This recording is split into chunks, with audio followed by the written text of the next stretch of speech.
ಪ್ರಿಯ ನಿರೀಕ್ಷಕರೇ, ನಮಸ್ಕಾರ. ಬಿರ್ಬಲ್ನ ವಿಶೇಷ ಕಾರ್ಯಕ್ರಮಕ್ಕೆ ತಮ್ಮೆಲ್ಲರಿಗೂ ಕೂಡ ಆತ್ಮೀಯವಾದಂತಹ ಸ್ವಾಗತ. ವೀಕ್ಷಕರೇ, ತುಂಬ ಇಂಟ್ರೆಸ್ಟಿಂಗ್ ಆದಂತಹ ಸ್ಟೋರಿ ಇದು.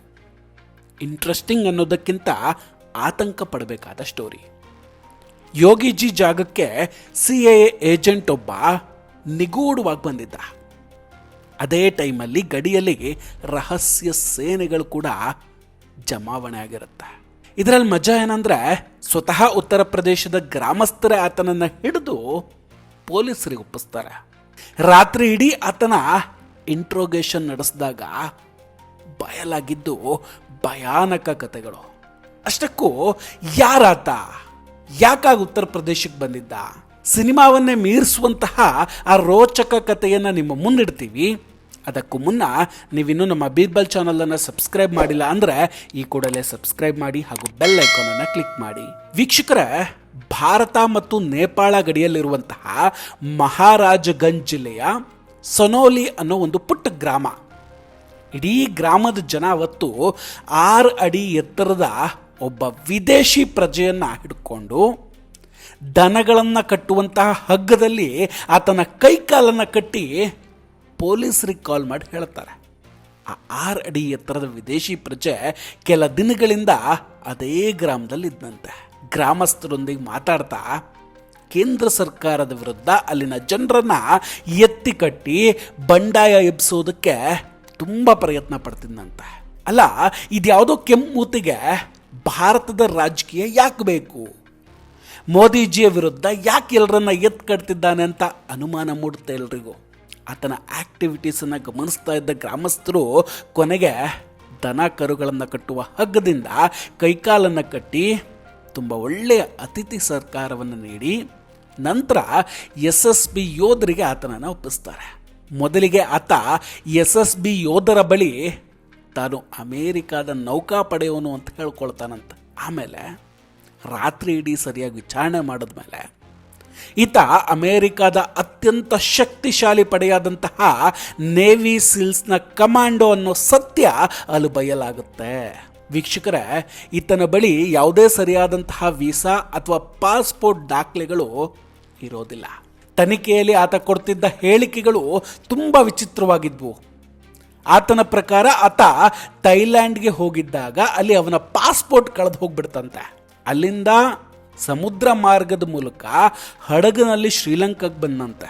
ಅದಾದ್ಮೇಲೆ ಹೆಂಗೋ ನೇಪಾಳವನ್ನು ತಲುಪಿ ಭಾರತದ ಗಡಿಯೊಳಗೆ ಪ್ರವೇಶಿಸೋದಕ್ಕೆ ಪ್ರಯತ್ನ ಪಟ್ಟನಂತೆ.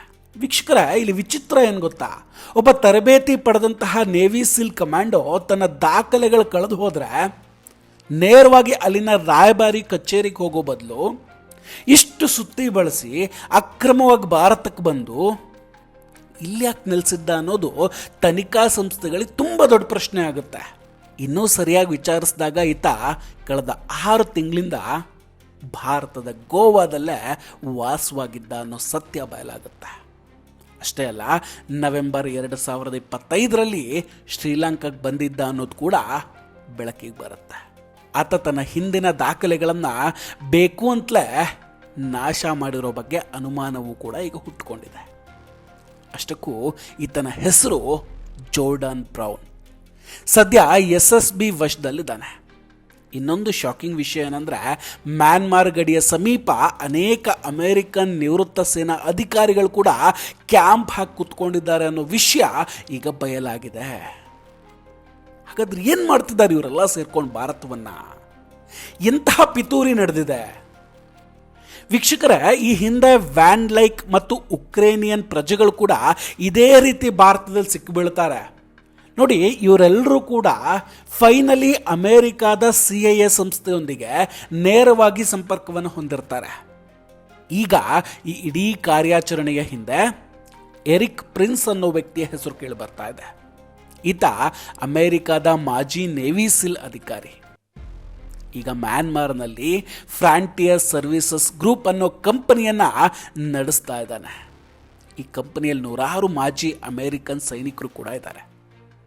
ಇವರ ಕೆಲಸ ಕೇವಲ ಸೆಕ್ಯುರಿಟಿ ನೀಡೋದಲ್ಲ, ಬದಲಿಗೆ ಬೇರೆ ದೇಶಗಳಲ್ಲಿ ಅಸ್ಥಿರತೆಯನ್ನು ಉಂಟು ಮಾಡೋದು ಮಾದಕ ವಸ್ತುಗಳ ವ್ಯವಹಾರವನ್ನು ನಿಯಂತ್ರಿಸೋದು, ಜೊತೆಗೆ ಅಲ್ಲಿನ ಸರ್ಕಾರವನ್ನು ಉರುಳಿಸೋದು ಇವರ ಮುಖ್ಯ ಉದ್ದೇಶ ಆಗಿದೆ.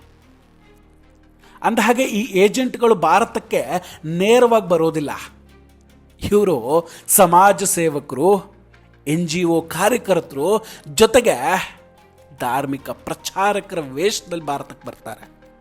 ನಾವು ನಿಮಗೆ ಆಹಾರವನ್ನು ತರ್ತಿದ್ದೇವೆ, ಔಷಧವನ್ನು ಕೊಡ್ತಿದ್ದೇವೆ ಅಂತ ಜನರ ವಿಶ್ವಾಸವನ್ನು ಗಳಿಸಿ ನಂತರ ದೇಶದ ವಿರುದ್ಧ ಎತ್ಕಟ್ಟುವಂತಹ ಕೆಲಸವನ್ನು ಮಾಡ್ತಾರೆ. ಫಾರ್ ಎಕ್ಸಾಂಪಲ್ಲು, ಈಶಾನ್ಯ ಭಾರತದ ರಾಜ್ಯಗಳಾದಂತಹ ಮಣಿಪುರ ಮತ್ತು ಮಿಜೋರಾಂನಲ್ಲಿ ಇವರೆಲ್ಲ ಮಿಷನರಿಗಳ ಹೆಸರಲ್ಲಿ ತಮ್ಮ ಜಾಲವನ್ನು ಬೆಳೆಸ್ತಾ ಇದ್ದಾರೆ. ನೋಡಿ, ಹಿಂದಿನ ಸರ್ಕಾರಗಳು ಇಂತಹ ಚಟುವಟಿಕೆಗಳ ಬಗ್ಗೆ ತುಂಬ ಸಾಫ್ಟ್ ಕಾರ್ನರ್ ಇಟ್ಕೊಂಡಿದ್ರು. ಆದರೆ ಈಗ ಕಾಲ ಬದಲಾಗಿದೆ. ಭಾರತ ಸರ್ಕಾರ ಈಗ ತನ್ನ ಕೌಂಟರ್ ಇಂಟೆಲಿಜೆನ್ಸ್ ವ್ಯವಸ್ಥೆಯನ್ನು ತುಂಬ ಬಿಗಿ ಮಾಡಿಕೊಂಡಿದೆ. ಇವತ್ತು IB, RA, NTRO ಮತ್ತು ಮಿಲಿಟರಿ ಇಂಟೆಲಿಜೆನ್ಸ್ ಸಂಸ್ಥೆಗಳು ಪರಸ್ಪರ ಮಾಹಿತಿ ಹಂಚಿಕೊಳ್ಳುವುದಕ್ಕೆ ಒಂದು ಏಕೀಕೃತ ವ್ಯವಸ್ಥೆಯನ್ನು ಹೊಂದಿಕೊಂಡಿದೆ.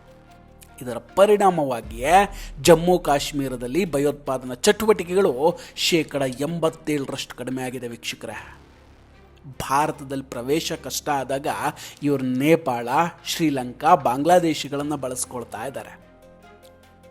ಉದಾಹರಣೆಗೆ, ನೇಪಾಳದ ಇವತ್ತಿನ ವ್ಯವಸ್ಥೆಯ ಮೇಲೆ ಅಮೇರಿಕಾದ ಫೋರ್ಡ್ ಫೌಂಡೇಶನ್ ಪ್ರಭಾವ ಇದೆ. ಇದು ನೇರವಾಗಿ CIAಗೆ ಸಂಬಂಧಿಸಿದೆ. ಜೋರ್ಡಾನ್ ಬ್ರೌನ್ ಕೂಡ ನೇಪಾಳದ ಮಾರ್ಗವಾಗಿ ಭಾರತಕ್ಕೆ ನುಸುಳಿದ್ದ.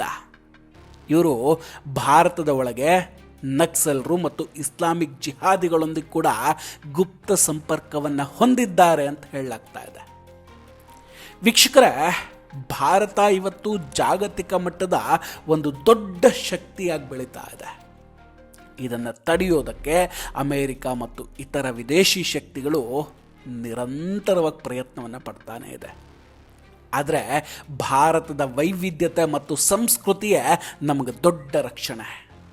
ಜೋರ್ಡನ್ ಬ್ರೌನ್ನನ್ನು ಹಿಡಿದುಕೊಟ್ಟಿದ್ದು ಹಳ್ಳಿಯ ಜನರೇ. ಇದೇ ಬೆಸ್ಟ್ ಎಕ್ಸಾಂಪಲ್ಲು. ಬಂಧಿತ ವಿದೇಶಿ ಏಜೆಂಟ್ಗಳನ್ನು ಈಗ ತೀವ್ರ ವಿಚಾರಣೆಗೆ ಒಳಪಡಿಸಲಾಗ್ತಾ ಇದೆ. ಅವರ ಮುಂದಿನ ದಿನಗಳು ಜೈಲಿನಲ್ಲೇ ಇರುತ್ತೆ. ವೀಕ್ಷಕರೇ, ನಾವು ಕೊಟ್ಟಂತಹ ಈ ಮಾಹಿತಿಗಳು ನಿಮಗಿಷ್ಟ ಆಗಿದ್ದರೆ ವಿಡಿಯೋವನ್ನು ಲೈಕ್ ಮಾಡಿ ಹಾಗೂ ಶೇರ್ ಮಾಡಿ. ಇದೆಲ್ಲ ಬೆಳವಣಿಗೆಗಳ ಬಗ್ಗೆ ನಿಮ್ಮ ಅಭಿಪ್ರಾಯ ಏನು ಅನ್ನೋದನ್ನು ಕಮೆಂಟ್ ಮಾಡಿ ತಿಳಿಸಿ. ಹಾಗೂ ವಿಡಿಯೋ ಇಷ್ಟವಾದರೆ ಶೇರ್ ಮಾಡೋದನ್ನು ಮರಿಬೇಡಿ. ನಮಸ್ಕಾರ, ಟೇಕ್ ಕೇರ್ ಆ್ಯಂಡ್ ಬಾಯ್. ಮತ್ತೆ ಭೇಟಿಯಾಗೋಣ. ಜೈ ಹಿಂದ್.